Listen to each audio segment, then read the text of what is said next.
afternoon. My name is Barbara White. I'm from Bob White's Karate Studio, and I'm absolutely thrilled to be here. And I thank you for joining us on this special day. You know, we've been preparing for over 2 months, and we're so excited to be able to share ourselves with the Kenpo community. You know, women have been in martial arts for years, but it have more or less occupied the silent minority in martial arts. However, today more women are in martial arts. Many hold higher ranks. Many have spent the vast majority of their lives in martial arts. They are teachers, they are studio owners, and all have something to contribute to our system, and all deserve to be heard and be recognized. As women, we have some unique challenges that are pertaining to our journey in martial arts, and we're often not that inclined to talk about them, at least not in public. But today we are. We have the venue, and we have the opportunity to do just that. So we surveyed women in martial arts, and we came up with they came up with about 15 topics that are of interest to them. And today we're focusing on about 6. And fortunately, that leaves room for further symposiums. Our panel is consisted of Kenpo leaders, and we collectively hold over 350 years of martial arts training. We've devoted ourselves to our art, and we hope to share our experiences, our strengths, and our hopes with you today. I really look forward to learning from these wonderful women that we have on this panel.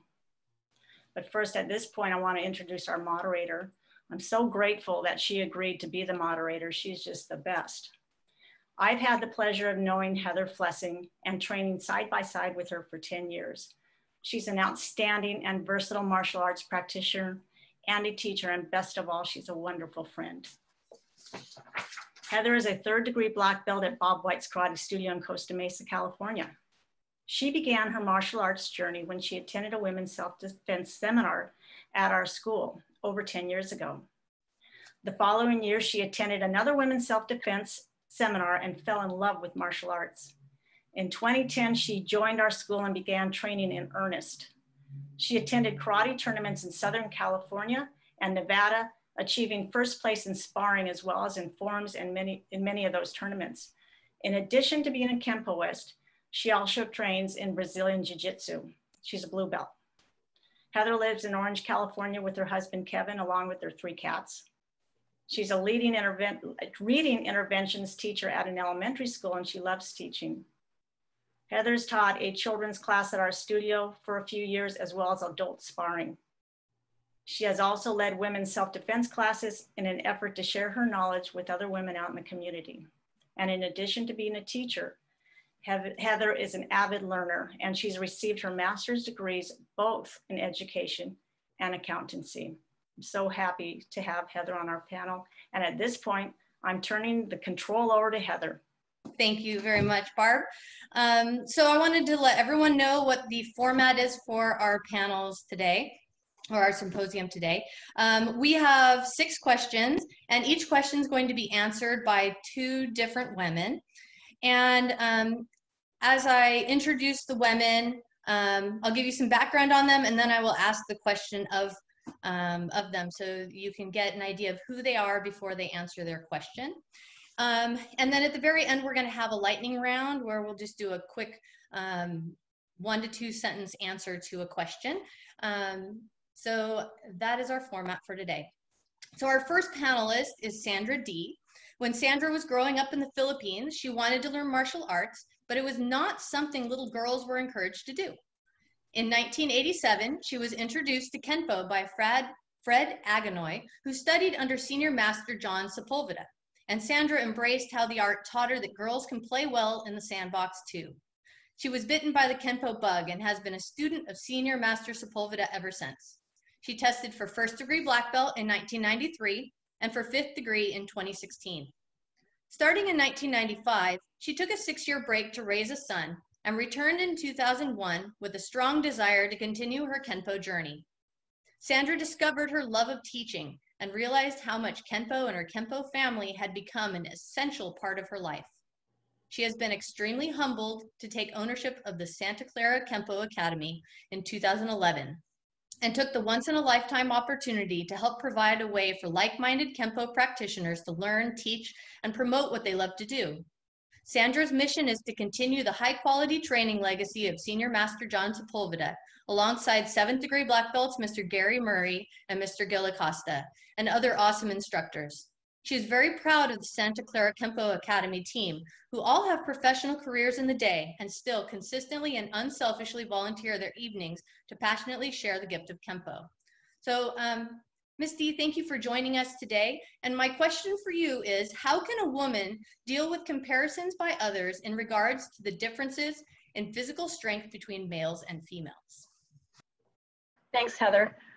Well, I would say to be able to deal with comparisons by others, it is necessary for a woman to know what the differences really are when it comes to physical strength and how they affect her. By doing so, she can make changes that she feels she needs. So how can she do this? Well, it starts by having an understanding of what aspects of physical strength are making the differences. For one, the biological aspect. While male and females have essentially the same skeletal and muscular systems, males produce more of the hormone called testosterone than women.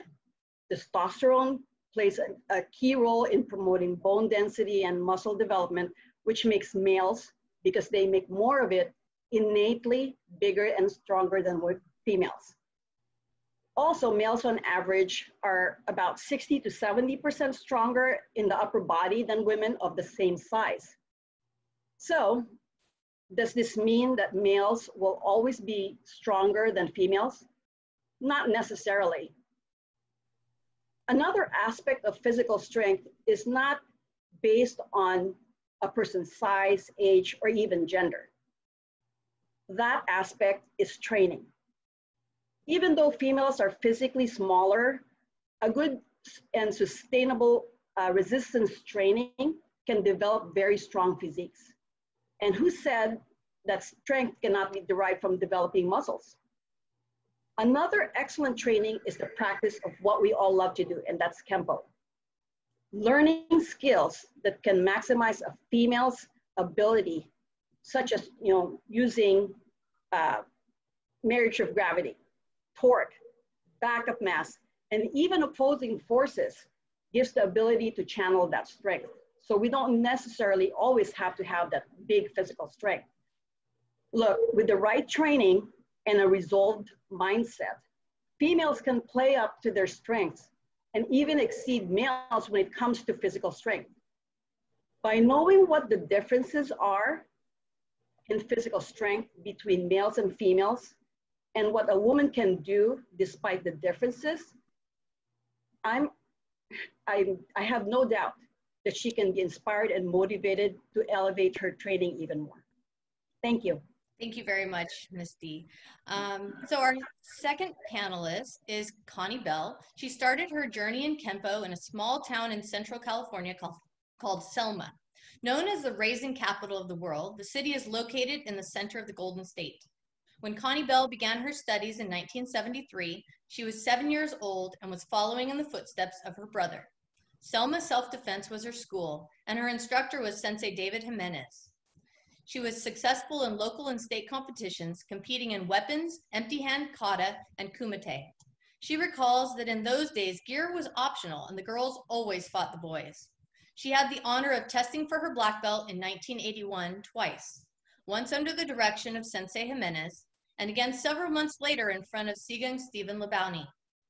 Through the years, she has taught at many places. Not only did she teach at the Selma dojo, but she also taught at her home dojo at the city and county boys and girls programs, and for the last 11 years at a commercial dojo in Fresno that she runs together with her husband.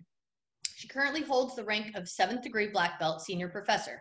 Now, Mrs. Bell, having grown up fighting against boys and in tournaments, you may have particular insight into this question I have for you, and that is, once again, how can a woman deal with comparisons by others in regards to the differences in physical strength between males and females? For myself, yes, I did fight boys. For me, the ridge hand is what worked for me. I got in my neck and I made everybody cry. So that was my physical strength against the boys. That's what helped me out at those times. when we didn't wear gear when we fought the guys. But for me, the best way to deal with a man in a physical confrontation is to understand his weaknesses, understand his vital signs, such as his groin, his eyes, his throat. Um, the best way to deal with them is to know where you're going to strike at. Like for myself, some of the techniques that we do, a man could do them easily, but a person of my size, I am small. So some of the techniques won't work for me in those certain aspects. So I have to twerk it a little bit to make it work for myself. Like I have a lot of men 6 feet and older and taller, sorry, in my class, and I see that the techniques won't work when they attack me. I have to change it up a little bit. I have to know which way to move them, what I can grab, different things that I could do to work for myself. Now, not all men are physically stronger. That are physically stronger trained in martial arts or boxing or anything like that, etc. As for ourselves, we train, and so we are already ready for combat. So they might be stronger than you, but they might not know how to fight. And so as us, as instructors and students, we're out there training, learning how to fight. So if a man attacked me, he's going to be surprised because I'm going to take him down. I know what to do to defend myself. And I don't have a problem with a man fighting a man or can it come attack me. I have confidence that my Kenpo that I have learned is going to teach me to hurt them, get him down, and then get away. So that way, by getting away means striking, get under the hurt, and just go. So, because you know a man is stronger than a woman, but if you do those things that use the vital signs, using the groins, the eyes, the throat, different ways in grabbing. Also, because a man's wrist is much larger than ours, so we can't. If we grab a wrist on a man, that's not really going to your hand, like my hand is small. I can't put my hand over some man's wrist because it's big. So I have to use different ways to get away.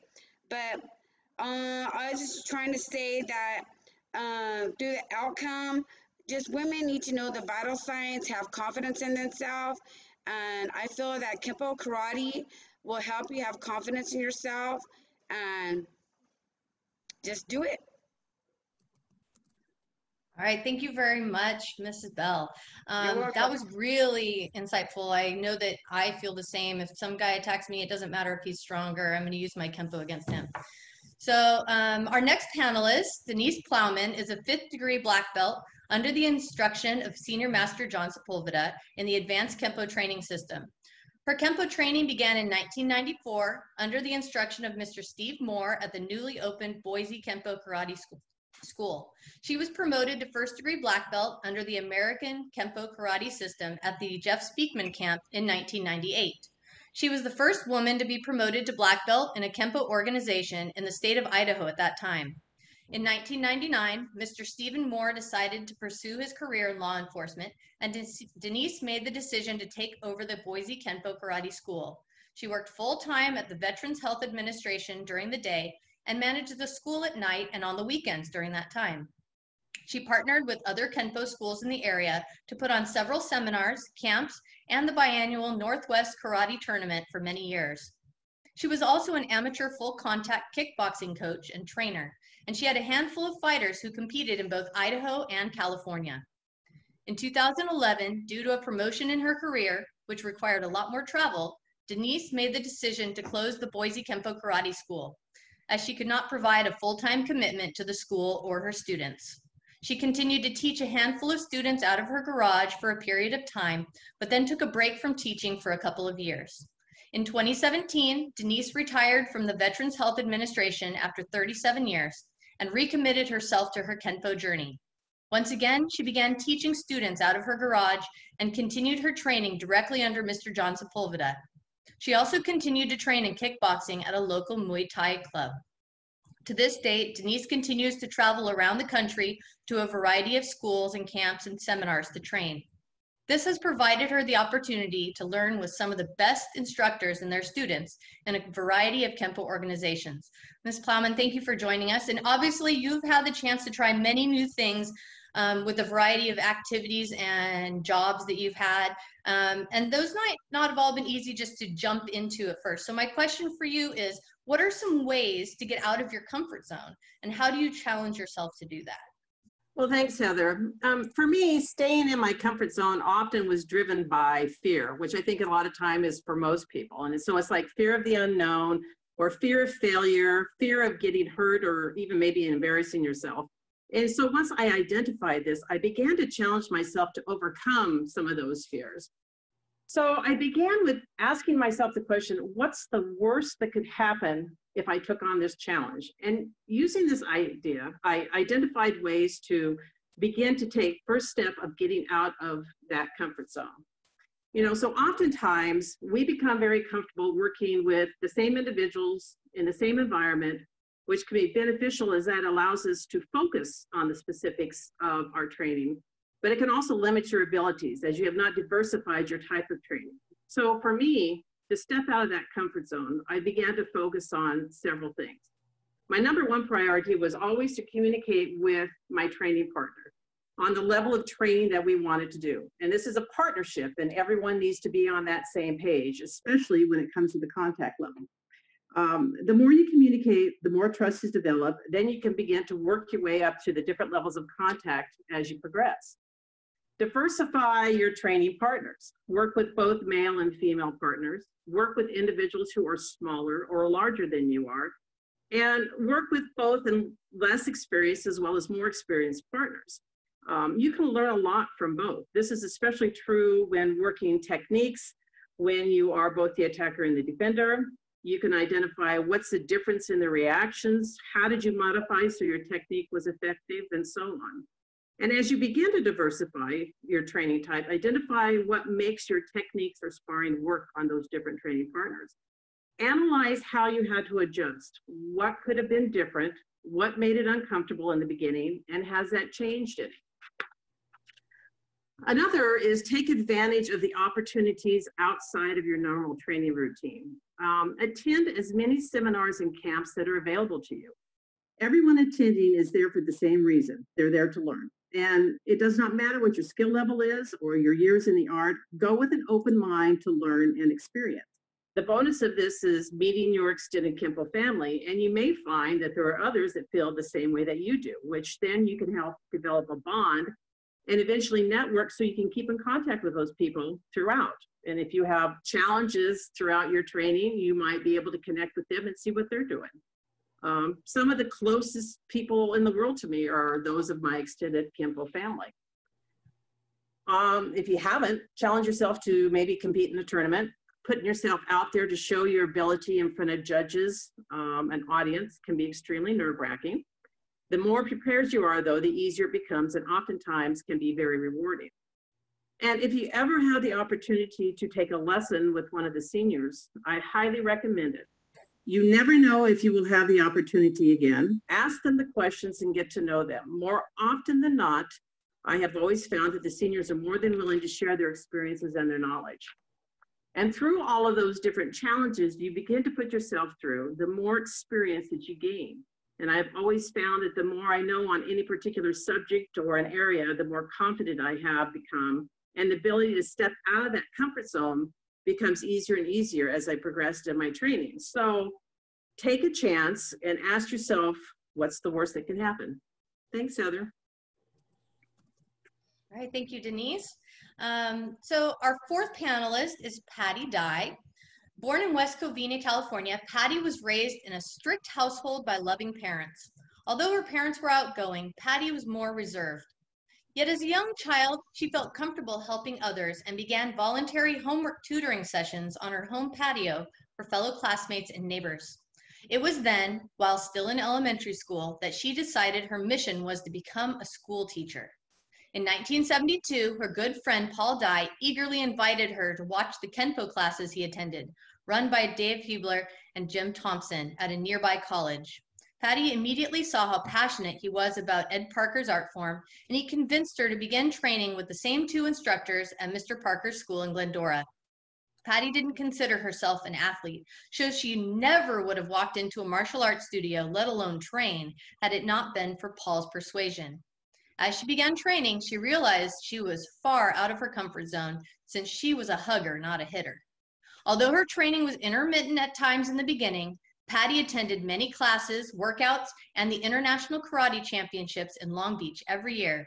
She was affectionately called the Kenpo Mom because she would always help the students in any way possible, including critiquing and fine-tuning, sewing patches on uniforms, taking photos, providing food, bandages, and Tylenol, etc.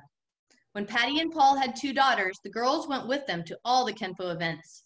It was there that she had the chance to sit and visit with Mr. Parker. She really enjoyed the long conversations as she and Mr. Parker discussed the importance of family, goals, and education. Patty earned a Bachelor of Arts from Cal Poly Pomona and began her career as an elementary school teacher. She then received a Master of Education from Azusa Pacific University. Teaching children at an elementary school was a long-time goal, but teaching martial arts was a surprise bonus gained from years of training. After 20 years of teaching elementary school, she surprised everyone, including herself, and chose to work as a teacher at a continuation high school. In June of 2020, she made the decision to retire after dedicating 31 years to public education. Patty has performed in martial arts competitions and demonstrations and was invited to other states and Europe to teach the art of Kenpo. In time, another title, Kenpo Grandma, was bestowed upon her.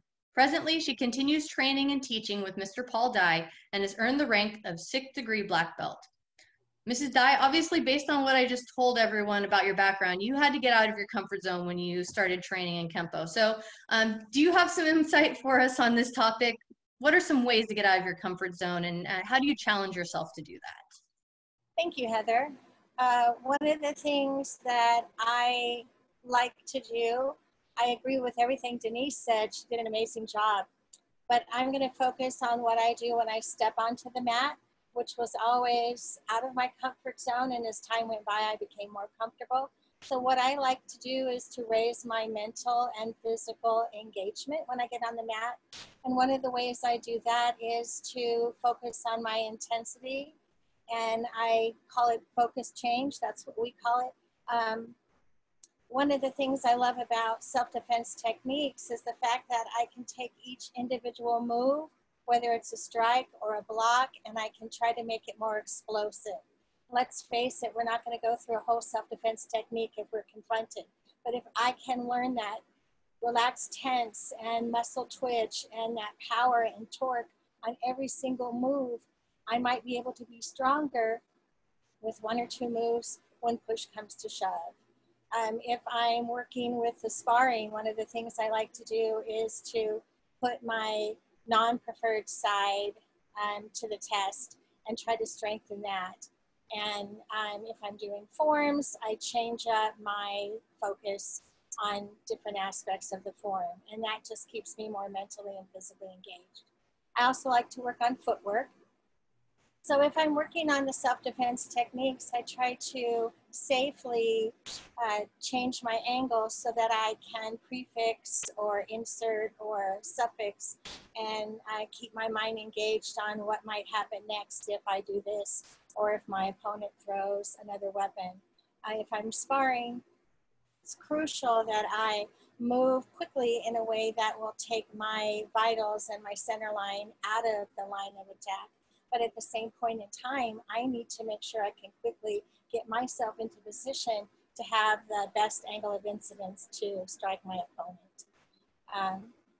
I also will work on different moves to bridge the gaps quickly. So I might work on drag steps or lunges or whatever, and also going into my opponent and getting away from my opponent quickly. I'll also work on timing. Timing is really crucial, especially in sparring. But if you are changing up your focus, it can throw you off because you take the time to explode and strike your opponent, but you have to see what the opponent's response is going to be. And when you're sparring, you really need to work on all of that quickly. And I need to pay attention to my opponent's timing to make me a better fighter, but also I need to vary my timing so that I'm not so predictable for my opponent. And then one other thing is that I like to raise my anxiety level by adding another attacker or another opponent. And that can even be if I'm working on self-defense techniques. Someone can suddenly grab me and I have to compose myself so that I think of a strategy and can respond in the correct manner. And then with sparring, adding another opponent really hypes up my anxiety level. And adding even another one will amp up the level. But what I don't want is to be in a state of panic. What I need is to have enough pressure, enough anxiety so that I can learn while I'm training. And so those are some of the things that I do to get out of my comfort zone. Thanks, Heather. All right, thank you, Patty, for that insight and ways to get out of your comfort zone. Our next panelist is Helene Mead, who started her martial arts training in her mid-20s, learning Kenpo in Navan, Ireland. She was working as a fitness instructor in a local gym and wanted extra fitness training for herself, so she got interested in the self-defense side of things. She received her green belt at that time and took part in many competitions nationally. Then she took a break for a number of years. Helene returned at the age of 46 and started training again, this time in Trim Kenpo Karate Academy. Although it was similar, it was different enough from her previous karate system that she decided to start again from the beginning. She tested for and was promoted to first-degree black belt 3.5 years later, which she felt was a huge achievement for her at that age. Now, as a third-degree black belt instructor, Helene loves teaching young girls and women this fantastic self-defense art. She also attends classes in Selbridge once a week with her instructor, Master Ed Downey, a 9th-degree black belt and president of the European Kenpo Karate Association. Helene's background is in fitness, martial arts, and sports therapy and reflexology. She has over 35 years in the fitness industry. She is also an emergency medical technician and works with the ambulance service in Ireland. Because of this, she feels all of her experience blends together and is interrelated.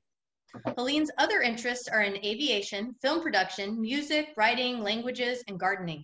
She has attained a pilot's license and has produced a few movies. She has been teaching music for over 40 years and plays trumpet, guitar, and piano. Helene has written and published many poems and short stories. Additionally, she teaches French and English. Helene still teaches exercise classes for mature women, for self-defense groups, and for students from many schools in her area, along with instructing 3 days per week in her studio. She finds this very rewarding work. Kenpo is also very special to her in another way. Through Kenpo, she met her husband, Jerry Shanahan, who owns Trim Kenpo Karate Academy, and they are still running the studio together. Being the first female black belt in the town of Trim, Helene feels the discipline of training can be a huge benefit to women. She says that it's great to see so many young women come through studio doors and train for many years to become proficient in the art of Kenpo. Mrs. Mead, we appreciate you taking the time this afternoon to join us, though technically it's nighttime for you in Ireland. But my question for you is, what are typical sacrifices you have made in relation to your family to be a Kenpoist, and how do you feel these sacrifices vary from what men make? Hi, Heather. Thank you. I personally didn't have to make a lot of sacrifices. I was lucky. I was able to commit to my training every week and have, go to seminars and tests and camp weekends and competitions. But I can understand some women find it really difficult to juggle childminding, maybe working hours, husbands, wives, kids, and trying to organize all of that. So it can be hard, and just to get out to train, they might feel guilty that they're leaving their family or young children or partners, and so often on a regular basis. So I advise women to just organize their time, get out and train, be a little selfish if they have to, and take some me time, and commit to their training and their martial art and enjoy their journey, We try to accommodate parents in our academy by maybe having a parent in, a female or mother or whatever, during the children's class, so they can maybe work alongside the children's class with one of the other instructors, and get their training done that way at the same time as their children. So maybe the other partner's working and they just have no childcare. So we try to accommodate it as much as we can, you know. I think it might be easier for men to get out and train. They just say they're going and that's it, they go out the door, you know. Just sometimes you have to make choices and that's it, you know, try your best to get out and train. That's it, okay? All right, thank you. Thank you very much for your response, Ms. Mead. Our next symposium panelist also joins us from Ireland. Aisling Grant lives in County Kildare, Ireland, with her husband Brendan and her 2 boys, Ethan and Alex. She holds the rank of 3rd degree black belt, and her school is Selbridge Kenpo Karate Academy. She has been practicing martial arts since she was a young child. Her mother, father, and sister are all black belts as well, and they all train, teach, and work at their school. Her son Ethan is now also practicing Kenpo, and she's very proud of this. Teaching martial arts is Aisling's full-time employment. Her father, Edward Downey, has been teaching martial arts for over 45 years and is a 9th degree black belt, and she teaches alongside him. Her father has taught Aisling not only martial arts skills, but also how to be a decent person of service to one's family, friends, and community. Aisling would also like to pay tribute to Masters John Sepulveda and Master Bob White for the teachings they have provided her. Aisling's roles in her school include general management, children's program implementation and design, and teaching group and private lessons to 300 students. She has also enjoyed designing and coordinating many Selbridge Kenpo Karate demonstration team shows. Furthermore, she provides self-defense programs to her local schools. Aisling's particular interests in Kenpo include basics and forms, along with the conditioning required to perform these well. She enjoys sparring and has competed and won many IKC tournaments in Europe and the USA. Aisling says the greatest gift Kenpo has given her is the psychological resilience and industriousness, which she can apply to anything in life, as well as the true meaning of family and unity. She has completed a college degree in sports management and coaching, and she is an advanced yoga student and certified yoga instructor. Mrs. Grant, we've just heard about how involved your family is in Kenpo, and we would like to know what are some typical sacrifices you have made in relation to your family to be a Kenpoist, and how do you feel these sacrifices vary from what men make? Thank you, Heather. Firstly, I believe you need to have a lot of discipline and balance and learn how to prioritize what you want from your time in your life, family and your children, what you want from your martial arts training, your fitness goals, your personal goals. See them clearly and then take small steps each day to achieve that. That could be that today you're going to be present with your kids. I'm at home today. I'm going to be here with them, and that's where I'm going to be. If you're in the studio, you be present when you're in the studio. You try to have your mind in the one place at the one time where you are. That way you're going to be the most effective. You could be at home, if you're cooking dinner or doing laundry, you know, silly things like that too. And being effective in short spaces of time. I found during the coronavirus lockdown, we had online fitness subscriptions that were great. I can do them while the small kids are beside me. So it's really getting creative in what you can do. And it really does get messy. Nobody is perfect. It could be a total catastrophe one day, so you start again the next day or the next week, whenever that will be. I always put, and I'm sure everybody does, it's your family first and then your training is second. And that's just how it goes. I'm really lucky. I have a husband that supports me massively. He does work 12-hour shifts. We really are fair to each other with our time. And it really is a give and take. And I don't never want to look back and think I did put training before my kids. I've always put them first. And then when they're happy, you're happy, and your family is happy, your training then just naturally comes along and progresses, and you progress well in it. And thankfully, because I am a Kenpo family with my mother and father, they'll take any opportunity with their grandchildren. So I don't have any childcare. It's grandparents that take care of my kids when I work, or my husband. So it really does take a village to raise a child, and they have been raised in the studio at times as well. And I do think we mirror what our parents do. I just was in the studio with my dad, and that's what he did. So then when I grew up, that's what I did. So, but I wouldn't have it any other way. I absolutely love that we are a Kenpo family, and It's given me so much. So yeah, and again, I'm just so grateful to have a career while still be able to stay at home with my kids. I have 2 children. I did find it easier when I had one to do more stuff. I was able to fit in fitness classes and more stuff.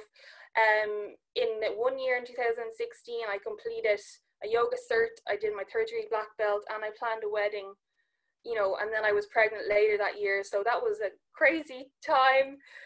But again, so proud of it. You know, when you decide to have a child, you decide it's a sacrifice. So a sacrifice is something you do. You give up something in order for a greater good. So the greater good is you've decided to have a child. So for that 9 months and then really a year afterwards, your training is on pause. That's what you're doing. Your time is with them, and that's good, and that's healthy, and that's what all women do. And if you just, whatever you decide to do, immerse yourself in it, be there, be present, and all will come.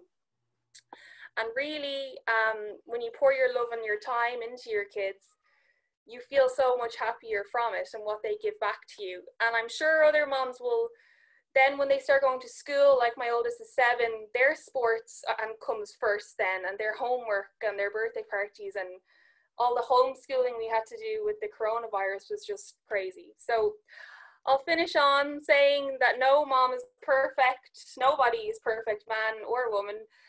And we're fighting our own little battles every day.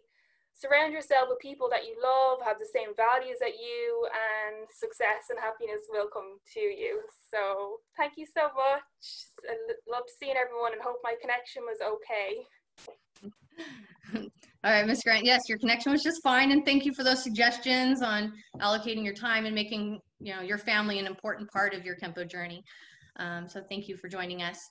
Our next panelist is Rebecca Knight. Rebecca's childhood was difficult at best. She grew up in a religious cult in Mexico and endured physical, mental, emotional, and sexual abuse for the first 10 years of her life. After moving back to the US when she was 10 years old, she found that it was nearly impossible for her to trust anyone, including herself. She struggled with self-esteem and confidence in every situation, and she doubted that she could ever recover from the trauma she had endured. Rebecca attended her first Kenpo lesson in 1996 and immediately felt something that she had never felt before, a small and delicate sense of worth, which grew over the years to an overwhelming feeling of confidence and strength. The feeling that was cultivated in her is why she trains and why she teaches. She desires to see that bloom in the hearts of the students that she works with as well, and to show each and every one of them that what they are truly capable and that they can do anything they put their heart and mind into. Rebecca says she teaches because of the following reasons. She has the ability to encourage positive change. She has room for creativity. She is challenged. She can see improvement in herself and others. She can encourage respect and discipline, and she can share her passion for the martial arts with others. She was proud to have been included in the Kenpo Continuum by Amy Long in 2008 and was featured on the Kenpo Women website in 2012. She is most humbled by her inclusion as an honoree in Tom Bleeker's The Journey, Book 3, American Kenpo's Next Generations in 2019. She and her husband own and operate the American Institute of Kenpo, AIK, in Tucson, Arizona, and will be celebrating their school's 20th anniversary next September. They are grateful for their master council members that guide them in the martial arts, in business, and in their daily lives. Sigung Stephen LeBounty, Mr. Bob White, Mr. John Sepulveda, Mr. Lee Wedlake, and Mr. Mike Winklejohn, along with their business partner and fellow AIK school owner, Mr. Andrew Pilch. So happy birthday, Rebecca. My question for you is, because women and girls have unique obstacles in their Kenpo journey, they may be tempted to quit before they reach their advanced belts. Have you experienced this in your teaching or training? And if so, how do you and others help them through this? All right, thank you, Heather. And to best answer this question is there's 2 ways that I find that women struggle in their Kenpo training, primarily. 1 is not being taken seriously, and 2 is being overwhelmed with the physical strength or brutality of the other members of the school or the instructors. My late teacher, Sigung Stephen LeBounty, used to talk a lot about women in the martial arts, and he was a champion of all women. And he said it wasn't always easy. He goes, the old adage was when women started to train in the system, it was either beat them or bet them. They weren't taken seriously and they were overwhelmed. And because of his experience as a cop and working in sex crimes against women and children, his mentality shifted and changed, and he brought that into every single seminar he taught. If you took a Sigang Labounty seminar, you likely chanted at the end, "Not me, not today." And it wasn't just for the women, it was for the men. It was for everyone to not be that victim. So he was all about that empowering mindset. Now, a while back in one of the seminars that Sigang had taught at our school, he oftentimes used me as an example. He liked to smack me around in front of my students with love and respect. That was key. And they got awfully tickled about seeing someone hit me, because normally I'm the one doing the hitting. And he was teaching a segment where he was talking about coming from the most uncomfortable scenario. And he put me on the ground and I was on my back. And there was a period of time where I was on my back. He was telling me what to do. I was demonstrating for the class, but he was standing over me in somewhat of a domineering fashion. The seminar went as normal. Everything went fantastic. But at the end of that seminar, he pulled me aside and he asked me a question. He said, "Miss Rebecca," which he lovingly referred to me as, he goes, "I saw something in your eyes I never wanted to see." He goes, "Was that fear?" And I said, "Yes, Sigang, it was." And he goes, he was devastated. He said, "I never want to make you feel that again. I'm never going to use you for hands-on. I'm never going to put you in that position." And I immediately stopped him and said, "Sigang, that's why I'm your student. I want to be there. If I can't overcome that fear in a class with people I know and I love and I respect, how am I going to overcome that fear if I ever have to defend myself?" Safety wasn't something I could manage as a child, but as a Kenpoist, as an adult, is something I can guarantee. So seeing that fear in my eyes made him afraid, but it made me aware that that fear is something I had to overcome. Denise Plowman said it incredibly well, talking about coming outside of your comfort zone. You have to face that fear. And she said it brilliantly. What's the worst thing that could happen? The worst things that could happen to me already have. And I don't have to ever let them happen again. Fear can stand for two things: forget everything and run, or face everything and rise. And I see every Kenpo class as an opportunity to face that fear and overcome it.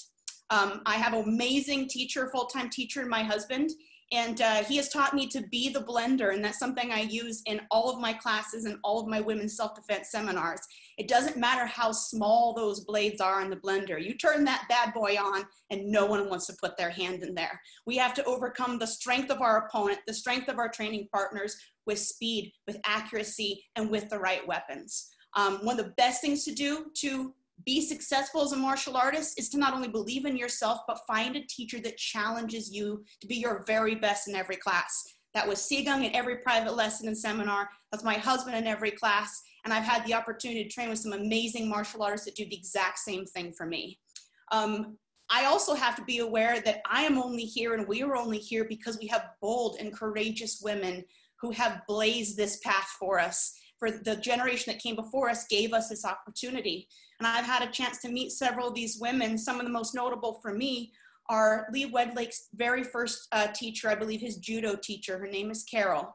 And her name is Carol, and I had a chance to meet her when she came down and actually presented him with his 10th degree black belt at our event in 2018. And not only did I get a chance to meet her, I literally got a chance to sit at her feet, hear her stories, and thank her for being one of the very few brave and bold women that allowed us to be here today. Some of the other amazing women that I've met have been Mikey Romore and Doreen Dorenzio. In closing, the last thing I want to say is be the role model for the next generation. How can we empower others? By showing them that they're capable of it. Yeah, actions speak louder than words. The fact that we're sitting here with this panel of absolutely amazing Kenpoists who've overcome all of their struggles, who are the best that they can be, how can that not inspire the next generations? And I'm grateful to be here with the rest of them. Thank you. And thank you very much, Rebecca, for spending your birthday with us today to share your knowledge and experience. And we also want to thank you for sharing those memories of Stephen Labounty, who's definitely going to be missed. He was a great leader and was just loved by so many people. The next panelist is a friend of mine who I'm happy to introduce, Barbara White. Barb began her martial arts career in 1991 and holds a 6th degree black belt in Kenpo Karate, which is an active practitioner and teacher. And Barb found her way to her home at Bob White's Karate Studio, or BWKS, 5 years into her training. There she met her husband, her best friend and partner, Bob. Together they own and operate Bob White's Karate Studio in Costa Mesa, California. They've traveled to Europe, South America, and throughout the United States, teaching seminars together and sharing knowledge and experience with friends. Barb has had the opportunity to participate in local tournaments. She has competed successfully on every level at the International Karate Championships in Long Beach, California, and the Karate on the Beach in Southern California. Barb, her husband Bob, and the BWKS team actively promote a weekend event for Royal Family Kids, a worldwide organization that provides a week-long camp for abused and neglected children. Barb has been a camp nurse since 2006. She also runs a karate program at this same camp, and many children have had the opportunity to experience karate and board breaking for the first time in their lives. Another passion of Barb's is the desire to further the recognition of women in our Kenpo system. In 2014, at the 50th anniversary of the IKC, Barbara was asked by Mr. Steve Cooper to form a women's symposium that consisted of a panel of women who have made differences in their community and in Kenpo. This was a first of its kind recognition for women in Kenpo. The symposium was well received and gave voice and recognition to women in martial arts. Barb feels strong about bringing the voices of women to the forefront. In 2017, Barb was inducted into the Kenpo Hall of Fame and continues to nominate other women to receive the recognition for their efforts in Kenpo. She also feels honored to have been featured in Tom Bleeker's The Journey Book 3, American Kenpo's Next Generations, and to have been recognized as the Kenpo Woman of the Year in Miami, Florida in 2019.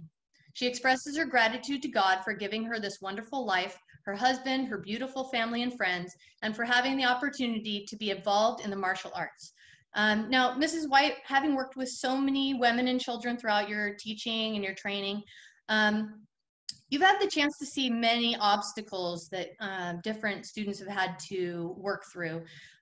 So because women and girls might have unique obstacles that come into their Kenpo journey, they may be tempted to quit before they get to their advanced belt. So have you experienced this in your teaching or training? And if so, how do you and others help these girls or women through that trying time?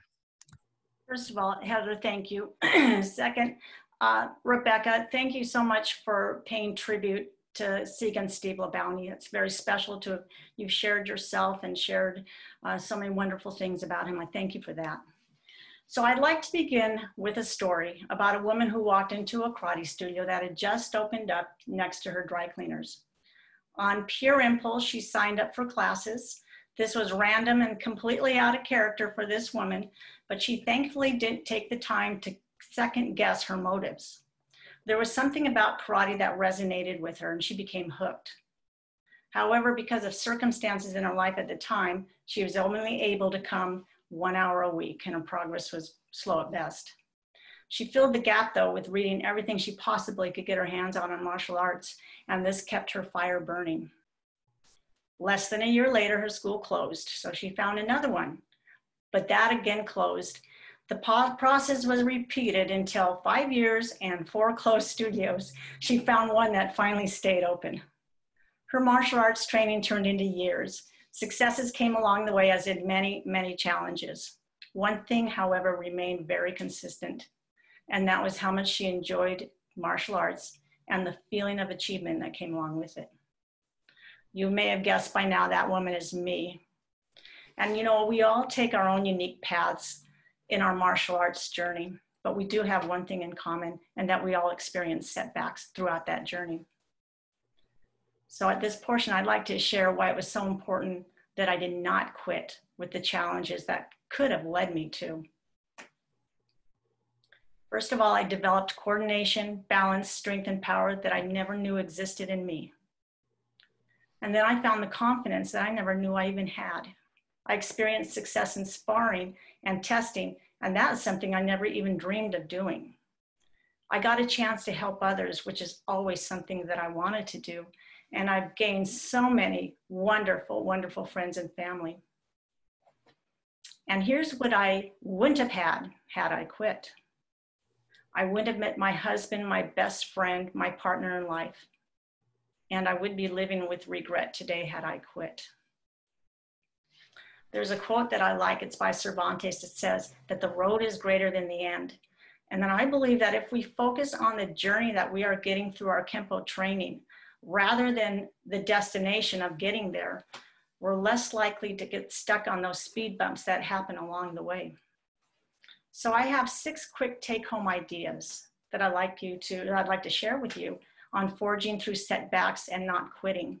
Number 1, acceptance is our first step in facing challenges. Number 2, our attitude will drive our response to these challenges. Chuck Swindoll says life is 10% what happens, 90% our response to it, and so are our attitudes. Number 3, I think this is so important.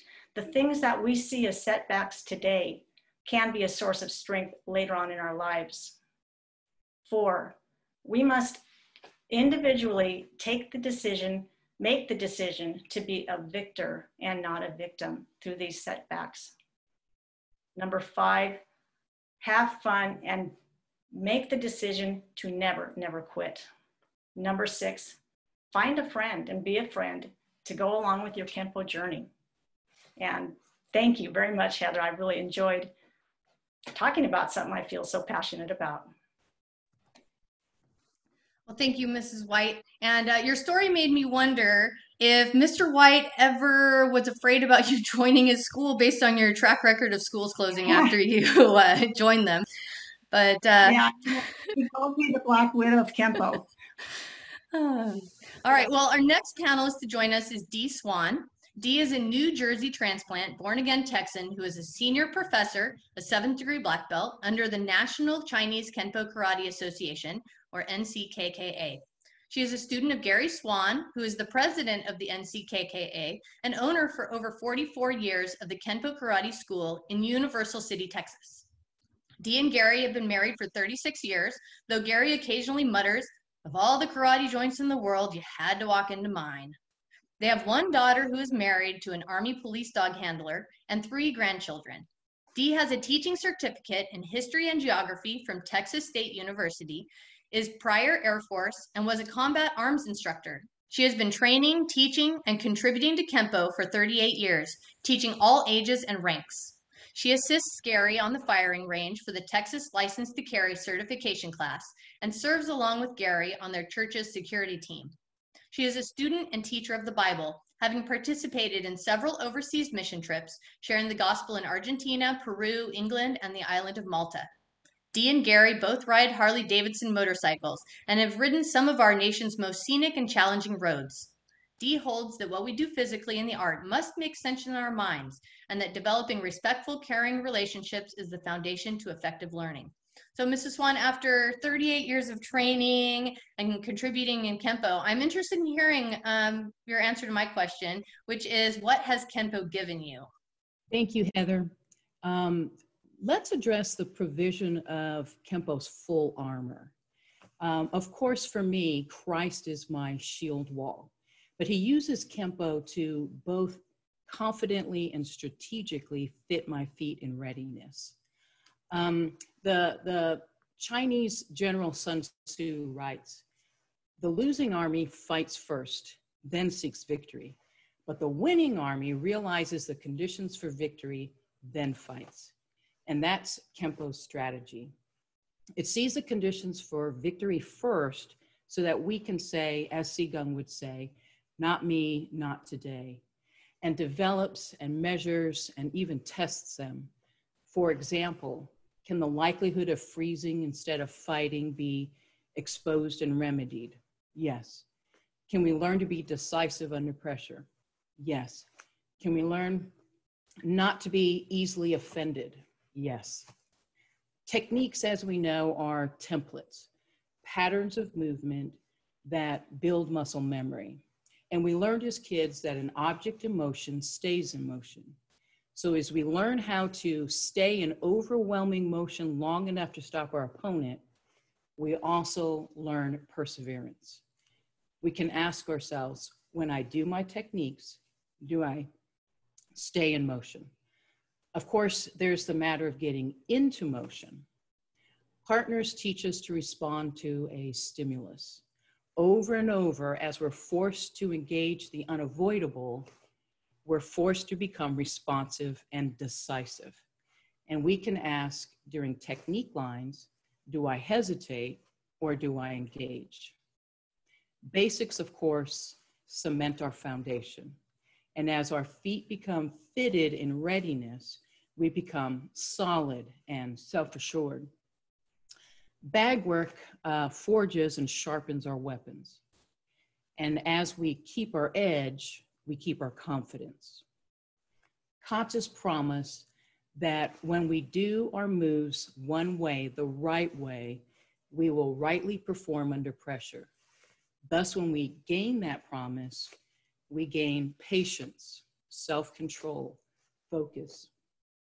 And as we test our strategies and tactics, we test our courage, our humility, our ability to take calculated risks. Kenpo has given me the conditions for victory first and the strength of character to do it decisively, or even to walk away. It's full armor.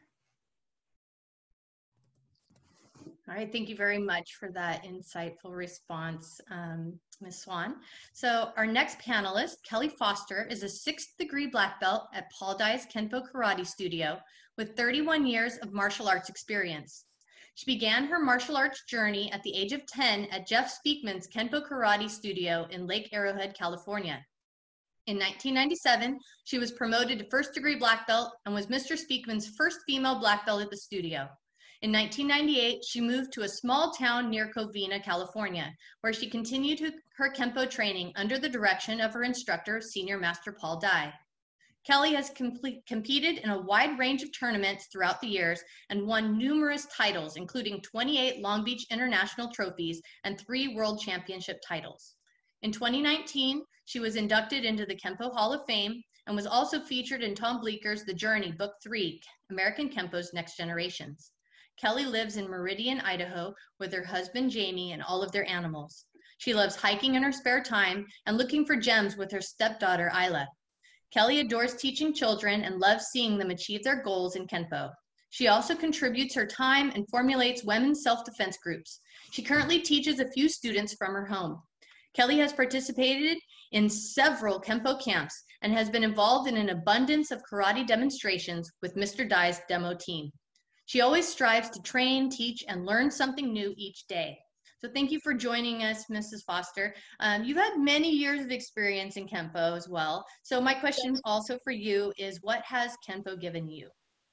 Well, thank you, Heather. I appreciate that. And real quick, all the women that have already spoke, very empowering and very moving. You guys all did a great job. So what Kenpo has given me, Kenpo has given me so much. It's given me a voice when I was too shy to speak. It's given me a good physical and mental balance throughout life. I've learned to have confidence in myself and that I can achieve goals that I set my mind to. Kenpo's given me trust and abilities to know that I can defend myself in a real life violent assault if needed. And Kenpo has taught me to be aware of my surroundings and always avoid dangerous situations at all costs. As I was growing up, Kenpo gave me a place I could go where I felt safe and I belong. And over the years, I've got to travel to different countries and meet so many great people. And I would have never had those opportunities or experiences if it wasn't for Kenpo. But one of the biggest things Kenpo has given me is my Kenpo family, my extended family, as I call everyone.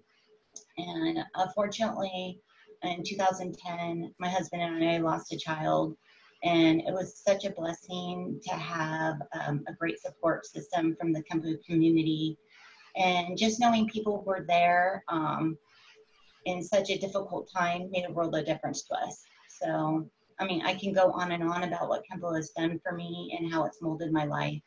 And I'm sure all the women here today could add so many positive things of what Kenpo has done for them.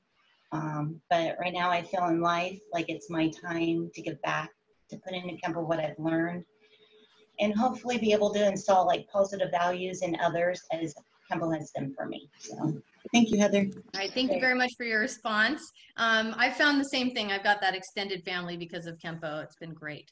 So our next panelist is also one of my friends whom I get to train with at Bob White's Karate Studio. Andre Scanlon is a 3rd degree black belt. She started karate in 1998 following an 8-year hiatus. After attending the European Kenpo camp in 2007, Andre was inspired to return to her studies and eventually earned her black belt in 2011. As part of her black belt thesis, she created the website kenpowomen.com, honoring the contributions of females in the art of Kenpo. Andre continues to teach and train on a regular basis and is excited to see one of her students test for black belt in 2020. Andre has run 5 marathons, walked 4 Avon 39s, and has personally raised over $12,000 walking for breast cancer and pancreatic cancer on behalf of her mother-in-law, Marianne, and her father, Bob White, respectively. Andre is a sales professional in the packaging industry and has a successful customer base that continues to grow. She is married to her husband, Sean, and has 3 children and 6 grandchildren, all of whom bring sunshine to her on a daily basis. So, Ms. Scanlon, knowing how industrious you are as a person who enjoys staying fit in both body and mind, my question for you is, what are some methods that you use to diversify your training? Thank you, Heather. And I will say it was 5 half marathons, not full marathons, because that would be an amazing feat. First off, in the book Outliers by Malcolm Gladwell, he claims that expertise takes around 10,000 hours. If you break that down, it's around 20 hours a week for 10 years. So no one has ever learned a language, mastered tennis, or mastered chess overnight, so why should Kenpo skills and teaching be any different? At our school, we have 125 techniques, 6 forms, 2 sets, mandatory sparring, Kenpo terminology, and a written thesis in order to earn your black belt. This alone is an incredibly diverse list to master. And in order to do this, you must put in the time. So I bring this up because practice matters, repetition matters. And I personally would never have progressed to the level I am without hard work, dedication, and continued practice. So the time doesn't always have to be on the mat. It can be studying, watching, and learning from others. There was a time during my training that I had to shift gears and come up with alternative methods to keep my memory sharp because I couldn't physically train. I tore both of my ACLs within 1 year of each other. And I repaired one with surgery and the other I healed with cross-training, squats, and constant movement. It was a challenging time, though I still showed up for class and sat on the sidelines. Injury happens during training, and you have to adapt to that situation. So another form of training for me is teaching. This helps me stay sharp. It's important to verbalize each movement, describe what the attack is, visualize and actualize. This not only helps my student, but it reinforces what I've learned in the past as well. So I can go on and on about the different methods of physical training, and they all aren't tied to Kenpo. But in the end, they ultimately are. So running, hiking, cardio, HIIT training, yoga, tennis, all these activities create a balance and therefore help you become a better martial artist. For years, Barb and I would run the hill by the studio. It's probably one of the least fun things that you can imagine doing. It was a steep hill, but it has prepared me physically so I can better defend myself should a situation arise. So I'll emphasize that strength and fitness is pivotal in training. Another method of training is learning from others. That is actually why I'm here and included on this panel. I created the Kenpo Women website to provide a platform to hear women's voices in an otherwise male-dominated art. There are some of you on this panel now that are already honorees, and thank you. There are also some that will be honorees in the future because you all have amazing stories, and you can help other martial artists who are just beginning their training. We have a thesis library that continues to grow and guest writers who are invited to share about subjects and inspire and uplift others. So I also welcome that contact. Anyone is welcome to message me at any time, and I'll get your story up on the website. So I did create this website to empower both men and women, and I'm hoping that this has been achieved. So that about sums it up. Thank you so much, Heather. Appreciate it. Heather Flessing. I get a chance to ask somebody who I train next to all the time, who is about as diverse as can possibly be, how you diversify your training. All right, well, thank you, Barb. So I think it's important that we remember there are different aspects to our art. So not only do we have basics and forms and self-defense, we also have fighting. And if we only focus on one, we can only, only achieve a certain level. So we can't be well-rounded martial artists. And as my teacher, Mr. Bob White, likes to say, we would only be partial artists, not martial artists. So because of this, we have to be intentional about working on all the aspects, not just on the ones that we like the best out of those. So one way to do this, I found in my studio, I find people who are really good at different aspects of the art. And I ask them to work on it with me. So for example, if I really want to improve my kicking, in the basics aspect, I know exactly which person I'm gonna ask because he's amazing at kicking. If I wanna work on my forms, I have a couple of people I know who I can ask if they can stay after class or come early and work on forms with me. And the same goes for self-defense and sparring. I have people I've got to know who help me learn new things, but also are willing to hold me accountable. So I work on things with them and they help me grow. And this doesn't just happen though. I have to be very intentional about it. And if I'm not gonna be intentional, I would just focus on the things I like, and then the rest of the things I just do when I was forced to do them in class. And I'm a person who likes organization, so I found it was important for me to make like a schedule. And it wasn't like a very rigid schedule. It wasn't like I must do this every single Monday night or something like that. But I had to be intentional about thinking,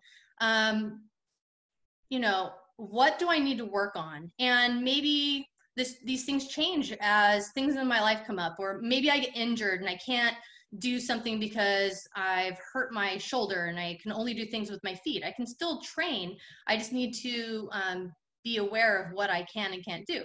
So, for example, I might decide that Monday nights, I know I do sparring class. So I'm going to work on my own before class on forms, or I'm going to work on self-defense. And I just make that my goal that night. I work on that, and then I have class for sparring.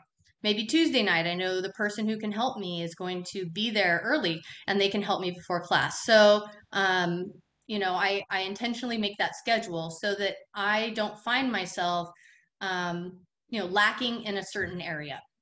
So oftentimes, if I find that there's an area that I'm struggling with in class, maybe I'm not as fluid as I'd like to be on forms or on self-defense, or maybe I'm finding I'm doing something incorrect.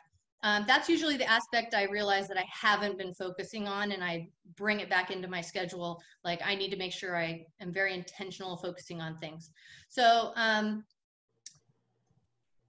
if I get back to that schedule I make and I find people to train with me, I can once again find that I am able to diversify my training by just having those supports in place. So now we're going to go ahead and move on to the lightning round question. And our first question, I'd like these 7 panelists who are going to answer this question to turn on their video. All right, so here's our first question. What advice would you give to women as they go up through the ranks? So Sandra. Remember your Kenpo family and stay no matter what and just show up. All right, Denise. Self-confidence is the key to your success in Kenpo as well as life. Oftentimes you can be your own worst critic, so accept the accolades from others as well as utilizing the constructive criticism to your advantage, and do a self-assessment and learn to become your own cheerleader and champion. Patty? I would say be patient, especially with yourself, because we all have weaknesses and injuries to overcome, and we all learn at different rates. Train as hard as you possibly can and make sure to communicate clearly. All right, Helene? Keep at it, work as hard as you can at your fitness, try to stay motivated and learn as much as you can about everything. Help out maybe instructing at especially lower ranks than yourself. Make time for it and commit yourself to it, and as much as you can, and feel proud of your achievements, even if they're small, and enjoy it. All right, Ashley? Find an instructor, a school, a group of training partners that you really trust, and that will help you excel to be the best Kenpoist you can be, but also respect what limits you have if you're a beginner, etc. Okay, Dee? Thank you. From The Last Samurai, no mind. No mind the eyes watching or your own expectations. Mind your moves. All right, and Andre? I would give the same advice to a man and a woman, that it requires tenacity and grit, and that you just have to keep going no matter how hard it is. We all hit peaks and valleys, and it's those hard climbs up to those peaks that allow you a great feeling of accomplishment when you continue on to the next. All right, thank you to all of you. Now if I can have the rest of the panelists who are going to answer the next question come on up with their video. My question for you is, what is an aspect of Kenpo you feel strongly about? First person is Connie. We have 3 aspects in Kenpo, which are basics, kata and techniques that are both combined together, and kumite. Basics are more or less like your blocks and your kicks. Without the basics, none of these things will work properly. You need the basics to master all of them. I know sometimes people get bored of doing their blocks and their kicks, but it's very important to do that. It's muscle memory. So when you're just here, you're blocking, you're here, you're automatic, your mind knows, you don't even have to think because you do it so much. So the basics are important. All right, Rebecca? Kenpo has the incredible ability to empower the practitioner, and the confidence that it creates is often contagious. So by bettering ourselves, we have the opportunity to positively influence and better those around us. All right, Barb? Fitness. Ed Parker said, condition and guts take over where knowledge and skill end. For me, fitness is an essential component. It gives me the strength to hang in there when I don't think that I can, mentally stronger to handle adversity, makes me feel happy about myself, and it definitely reduces my anxiety level. All right, and Kelly? I would have to agree with Connie. I think basics, because basics are the foundation you need to become a great martial artist, especially in Kenpo. So. All right, thank you. And I feel the aspect of Kenpo that's important is, I think it's important that women spar, because if you never spar, you're never going to get hit. You're not going to have that adrenaline rush from an opponent trying to hit you, so you won't know how you'll handle it if you get in a real fight. So you don't want to find yourself in a real situation and then just freeze. So sparring's important.